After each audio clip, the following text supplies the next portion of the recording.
Good evening, and welcome back to your adventure. I, of course, am Jack, aka Count Von Count, your narrator, storyteller, and guide through the lands of Kjlovania. I hope you're ready and excited to jump right back in where we left off last week. This, of course, is the Seven Masks of Malice. Braxia revealed itself slowly as they approached, like a jagged silhouette rising from the bone-dry ridges. At night, it looked less like a settlement and more like a series of black iron teeth jutting from the earth. Towers perched on cliff edges, bridges hung between them like spider silk. The lower tiers slouched against the city walls, half swallowed by stone and shadow. Nothing about the city felt welcoming. Nothing about it felt asleep. The party trudged up the last incline of the winding road, dust clinging to their boots. Walking for 2 days had left them exhausted and hopeful for a soft place to rest for the night. The closer they got, the more Braxia felt alive, watchful, breathing in slow, deliberate pulls. Even the sky seemed dimmer above it, as if the stars had learned to keep a respectful distance. Cassian stopped for a moment on the final rise. The others gathered behind him in a loose, tired cluster. "Well, there it is," he said quietly. Braxia's main gates were sealed for the night, massive slabs of reinforced stone locked together with iron bars thicker than an ogre's arm, but the side gate sat open just enough for 2 people to stand shoulder to shoulder, a single lantern burned by the post, casting more shadow than light. Gabriel stepped to the front, rolling his shoulders. "This is where the vision started," he murmured. Juno's jaw tightened, her eyes sweeping across the dark ridge lines around them. "Then we adjust the script." They angled off the main road long enough to break the path Gabriel had seen in his vision, then cut back towards the side gate from a different approach. Not subtle exactly, but deliberate, controlled, and prepared. 2 of Adrian's night guard waited at the narrow entry. Their armor wasn't the polished steel of noble cities. It was matte black, fitted close, built for quiet movement rather than intimidation. The first guard stepped forward as the group approached. Tall, with broad shoulders and rigid posture, his hair was a slick black and his skin was extraordinarily pale in the moonlight. "Halt," the man ordered. His hand rested on the hilt of his blade, though he didn't draw it. His eyes were measured, not hostile. "State your business in Braxia. This city isn't kind to strangers, especially those who arrive unannounced." His partner shifted beside him. She was a tad shorter than him, lean and muscular, even under the leather cloak. The kind of person who could kill a man without raising her own heartbeat. She took in the group one by one: Juno's armor, Gabriel's hood, Jackson's grin, Dion's bulk, Dorian's sigils, Severic's stance, and Leaf hovering half in shadow. But most importantly, Cassian's pale, sharp features that drew more attention than he preferred. Cassian stepped forward, voice steady despite the exhaustion in it. "We are friends of Captain Elias Vane. He has a house here in the city. He left us his key and sent us here to see Lord Adrian." He hesitated. It was still new saying it out loud. "We need to tell Adrian of his passing." The guard studied him. Something unreadable crossed his expression. He gave a single slow nod. "Do you have proof of this kinship? Elias is well known here, and it is not like him to send travelers without prior warning." Cassian reached into his cloak and pulled a letter, still stained with the late captain's blood. He passed it to the guard and waited. The man's eyes scanned the parchment, then looked up at the group, then back down to the paper. He folded it and handed it quickly back to Cassian. "If Elias vouched for you, it is not my place to question." He stepped aside. "Follow the main avenue and keep to the shadows. When you reach the market square, turn left past the fountain with the maiden statue. The house you're seeking has a black door with a silver wolf crest." His partner leaned in slightly. "And keep to yourselves. The city has eyes and ears everywhere, and not all are kind to Elias's acquaintances." She said it as a warning, but it sounded closer to a threat. The party moved past the pair slowly. Cassian stopped midway, turning towards the 2. "Thank you for being reasonable. My name is Cassian Valemont, and when I tell Lord Adrian how excellent his night watch were, what name should I give?" The 2 guards looked at each other, then the man spoke up. "My name is Lucan, and this is Mara." Cassian nodded, then turned to join the group as they entered the city. The lantern light at the gate fell away quickly. The deeper they walked, the more the city seemed to swallow sound itself.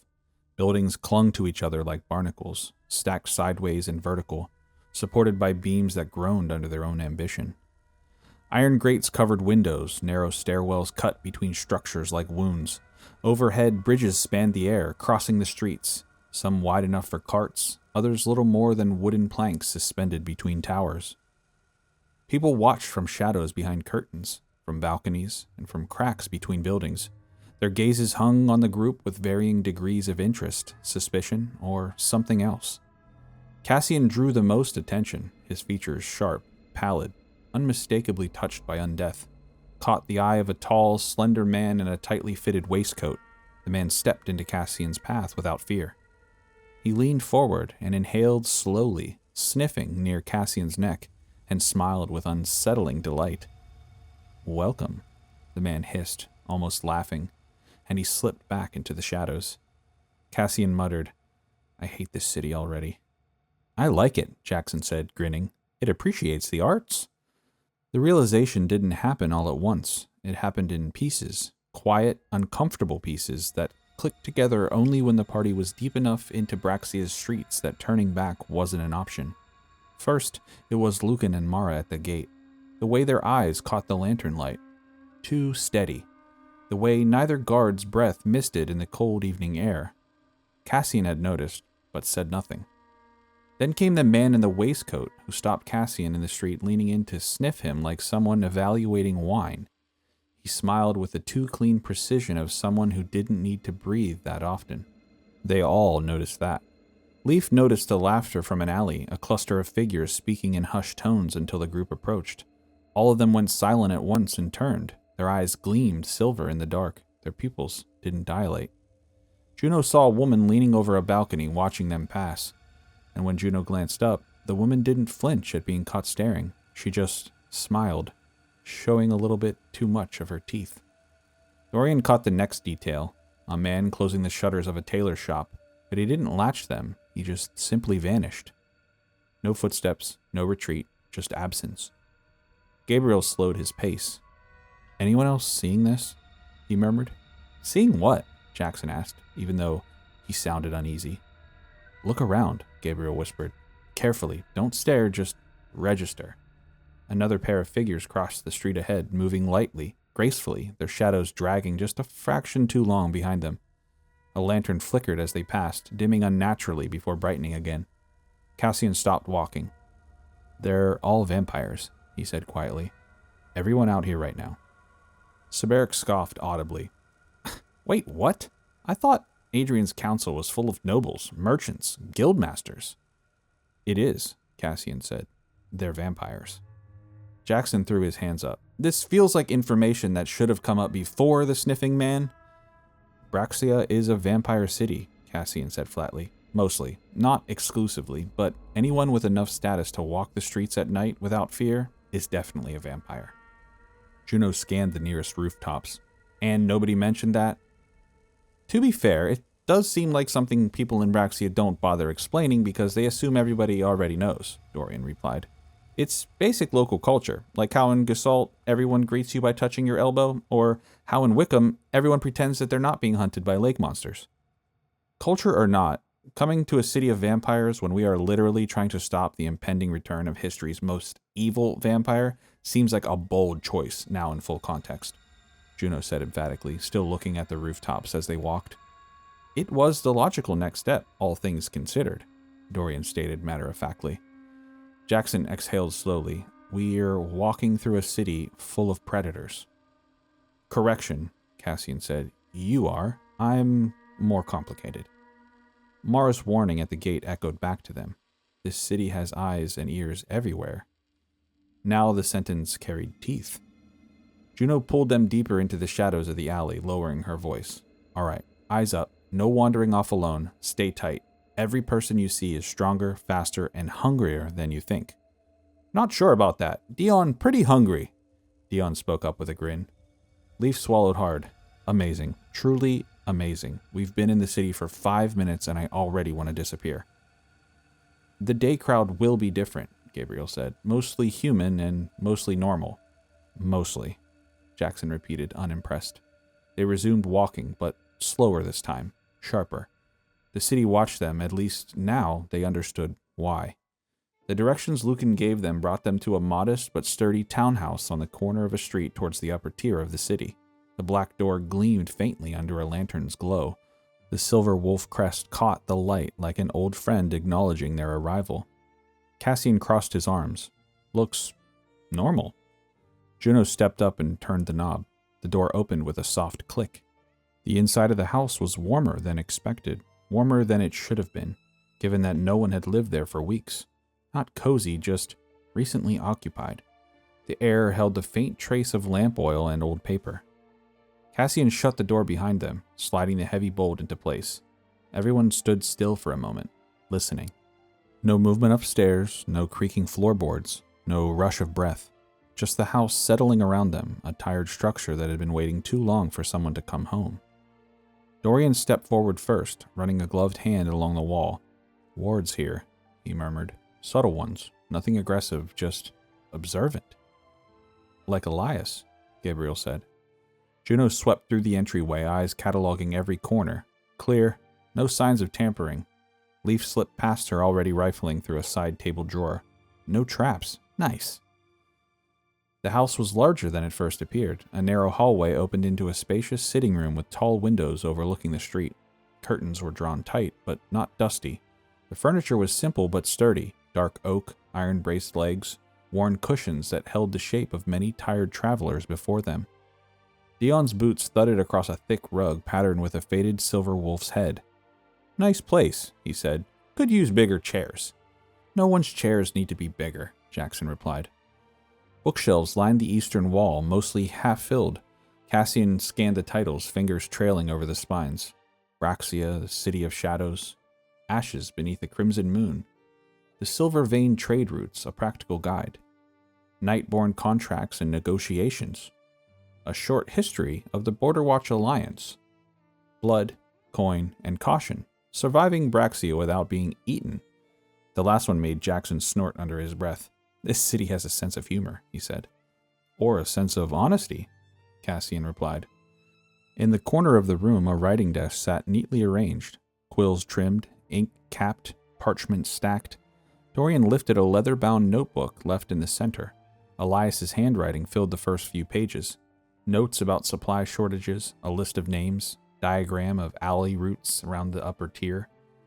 Under the notebook, bundled neatly in twine, were several small items. A dozen silver-tipped bolts, 2 vials of refined nightroot powder, a brass holy symbol of the Crimson Sun, although burned along the edge, and a folded scrap of paper that read simply, "In case they need it." Gabriel held the burned holy symbol up to the lamplight. Elias was losing faith long before Withermarsh. "No surprise," Cassian muttered. "The church has been failing people since the dawn of time." Juno knelt beside a weapons chest near the far wall. Inside, some spare leather armor, a roll of clean linen bandages, glass jars labeled in neat handwriting, sting root, fever bark, marsh mint, and a short steel dagger wrapped in cloth. "This was meant for us," she said. "All of it." The second floor was quieter, a long hallway, 4 small bedrooms, each furnished with the bare minimum, a bed, a wash basin, and a chest. The linens were fresh but plainly used by mercenaries passing through. No decorations, no personal touches, just purpose. When everyone had spread out enough to breathe, they regrouped in the sitting room. "This place feels too quiet," Leaf said, peeking through a slit in the curtain. "Good," Juno replied. "We could use some quiet." Jackson hopped onto the arm of a chair. "So what's the play? Do we assume this is safe, or do we start setting traps like every alley in the city is about the vomit cultists?" Cassian shook his head. "Not yet. If we make this place look too fortified, it'll draw attention." "You mean more than 8 strangers walking into Braxia at night?" Jackson asked. "We look like mercenaries," Juno said. "That's normal here." Dorian placed Elias's notebook on the table, flattening the page. He left notes, contacts, places to avoid, warnings about the church's quiet influence. Gabriel added, "and markings." And he mapped out symbols he'd seen around the city, runic scratches, blood sigils, even some Fey script. Someone was leaving messages. "Cryptic ones, I bet," Jackson said. They always are. Cassian lifted his head, listening. This house feels watched. Everything in this city is watched, Juno said. No, he murmured. Not that. Something. Outside. Benny let out a low, uneasy growl, staring at the door. Nobody moved. Then, a knock. Sharp, precise, not frantic, but not friendly. Every hand went to a weapon. Juno raised a finger, signaling stillness. Another knock. Same rhythm. Measured. Who knocks like that in a vampire city? Leaf whispered. Cassian exhaled once. Someone who wants us to open it. The group had barely enough time to think before another knock struck the door behind them. Sharp, deliberate. Cassian moved to open it. A pale figure stood outside, dressed in an immaculate black and crimson livery. House Adrian's sigil rested over his heart like a threat disguised as courtesy. The emissary bowed. The esteemed Lord Adrian bids you welcome, and good night. He offered a sealed parchment stamped with red wax and a crimson ribbon. He bowed slightly and withdrew into the mist without another sound, seemingly floating across the cobblestone street, heels silent as he went. Cassian carried the message to the table. The others gathered around as he broke the seal and unfolded the letter. To my honored guests, welcome to Braxia. In these uncertain times, trust is the rarest and most precious of virtues. I invite you to prove yours. Within this city, betrayal blooms as easily as roses. Consider this a simple test of your resolve, your loyalty, and your judgment. The rules will become clear momentarily. May the keenest minds prevail. Lord Adrian of Braxia. What rules? Jackson asked. That was when the world went white. Not a soft glow, a violent, overwhelming strike of light that erased the room in a single heartbeat. Everyone froze, not by magic but by instinct, the way prey does when lightning splits the sky too close. Then black. A heavy thud, the sound of a sack of meat hitting the floor nearby, followed by a dragging sound across the wood. The door slammed open, then slammed shut. The hearth roared back to life, and the blackness faded into perfect vision again. Everyone sat in the exact spot they had been, yet the air felt wrong, different, touched. On the table in front of each person lay a small ivory placard. Words appeared across the surface in black ink, as if written by an invisible hand. You are not the imposter. Do not show this card to anyone else. Find the imposter. The ink faded, leaving a blank ivory behind. Then, new words formed. One of you is an imposter. You have 5 minutes to identify them. You must cast a vote. If you fail, the consequences will be unpleasant. And if you succeed, trust has been proven. The ink vanished again. For a long moment, no one moved. 8 faces lit by firelight stared at each other with unease layered over exhaustion. Leaf broke the silence. Well, it's not me. Dorian rubbed his forehead. How could there even be an imposter? Gabriel looked toward the door. I heard something. Dragging. Maybe someone was replaced. Juno exhaled sharply. He's toying with us. Prove your trust. That's what he said. I didn't come to Braxia to play games. Or prove you know each other, Jackson said.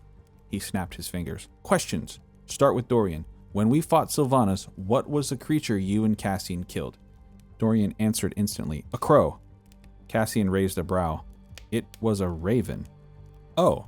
Dorian cleared his throat. Yes, a raven. That's obviously what I meant. Cassian folded his arms. At least we know it's not me. Dorian pointed at Dion. Fine.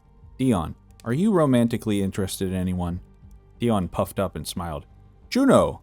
Juno sighed. The group asked Sabaric, Jackson, Gabriel, each a question, each tested, each answered true. Benny wandered between boots and legs, sniffing. He nudged his nose at Leaf's pocket with persistent interest. Cassian noticed. Leaf, what's in your pocket? Leaf froze. Nothing. Are you sure? Yes, see? He reached in and pulled out a gold coin. Benny growled at it. Cassian's eyes narrowed. Is that the coin little Peter touched? The cursed one? Leaf stumbled through his explanation, flustered. Yes, but that's just because it was free money. Why wouldn't I take it? Juno watched him. You're allergic to Benny, yet you haven't sneezed once since we've been inside. Leaf's eyes went wide. Achoo! Everyone paused. Juno nodded firmly. See, there is no imposter. Adrian is manipulating us. He wants to see whether we turn on ourselves. We have to vote no one. What about the noise? The banging and the dragging? Someone definitely got taken out of here, Jackson said, eyes wide. Maybe it was a ruse. Magic to make us question each other, Gabriel said thoughtfully. Dorian exhaled. Agreed. One by one, they concurred. The fireplace crackled and snapped like something was listening. Words appeared on the placards. Well done. You have proven to be trustworthy, and more importantly, you trust each other. Await my instructions and welcome to my city. The group let out a collective sigh of relief and they relaxed in their chairs. It was at that moment the light beaming from the front window changed. A shadow moved. Look, Gabriel exclaimed. A figure peered into the house from the stoop, the face of a woman. She caught Gabriel's stare and vanished from sight. Juno crossed the room and threw the door open. A figure sprinted away into the night, her silver hair catching the moonlight, red cloak trailing like a wound across stone. Juno raised a hand. Stop! Her command crackled through the air, the words flinging with magic at the end of a whip. The figure did not slow. Cassian whistled sharply. Benny, go! The dog bolted, claws scraping stone. Cassian followed. Then Juno, then the rest, save for Dion, who sagged against the wall with heavy eyelids. Dion, guard the house, he yawned sleepily, closing the door behind them. The chase tore through Braxia's night streets, through cut-through alleys, down sloped roads, past shuttered stalls and towering facades. The city felt like a maze designed to mislead outsiders, each turn swallowing lamplight and giving nothing back.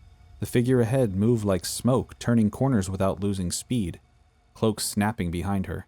She ducked into an abandoned building near the southern edge of the city. There was no movement in the streets, no peering figures from the shadows here.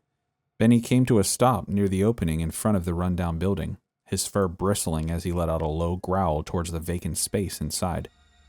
Come on, Juno said boldly, stepping past Benny and into the building. The rest followed. Inside, dust thickened the air. The walls were stone, ceilings high and arching into columns. The room yawned open into what once had been a grand library, now half collapsed. Shattered shelves, broken desks, and paper strewn about all over the floor. On the far end of the room, a single moonbeam carved its way through a hole in the ceiling, spilling a circular wash of light over a lone table near a far wall. A thick leather-bound book sat on the table, closed, as if waiting. A massive fissure in the floor opened up into unmoving darkness to the party's left. The scent of old copper lingered. The group slowly made their way through the room towards the front, Cassian stepping forward towards the book. It was bound with red leather, and on the front was an embossed emblem of an 8-pointed star. His fingers grazed over the cover lightly, and in the shadows, a figure moved. A woman, ageless yet weathered, with silver and black hair pulled elegantly behind her shoulders, stepped forward into the moonbeam. She had pale skin and deep green eyes, a red cloak clasped with a star-shaped brooch. The group tensed, reaching for their weapons. Her eyes found Cassian without hesitation. Cassian Valemont, she said. There is something you should know. He stiffened. How do you know my name? I know far more than that. She gestured towards the book. Come, read the page. Her calmness was unnerving. She didn't threaten. She didn't smile. She didn't plead. She stood like a judge waiting for a verdict. Cassian stepped forward cautiously, opening the cover to reveal the title in a strong, noble font. It read, The History and Lineage of House Morningstar.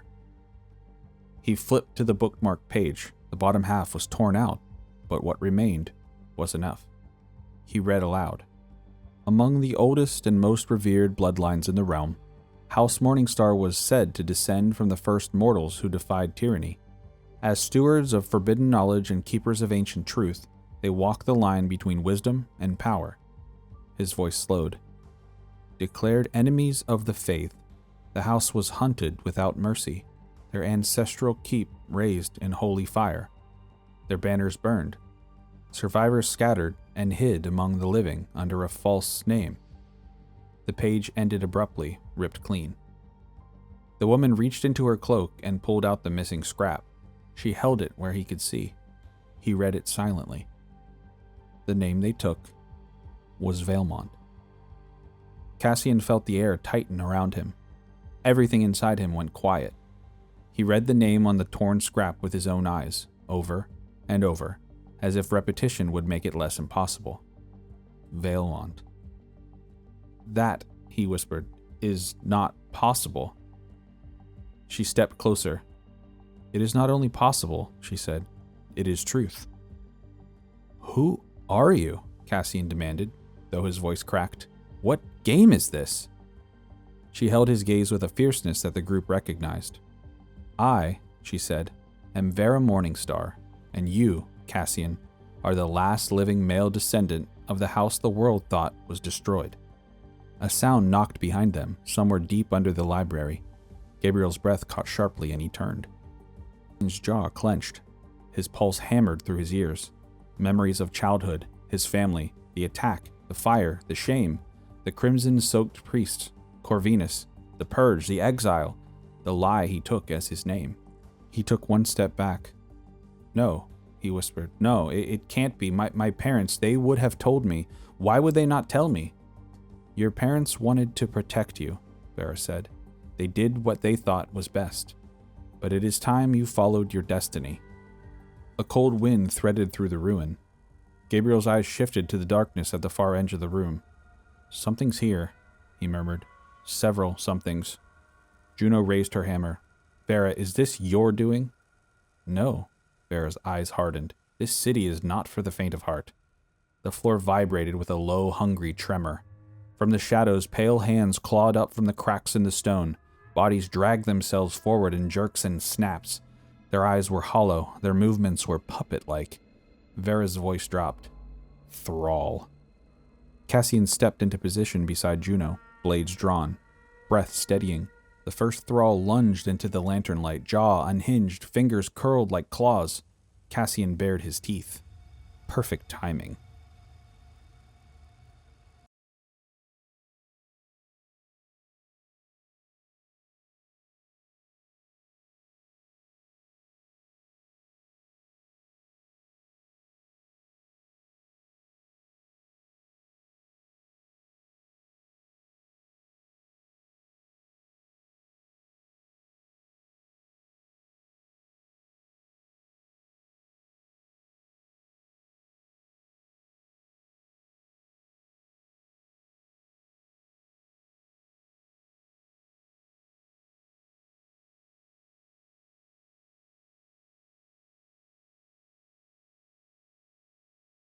And that wraps up another episode of the 7 Masks of Malice. I hope you're enjoying the journey and you're excited for what comes next.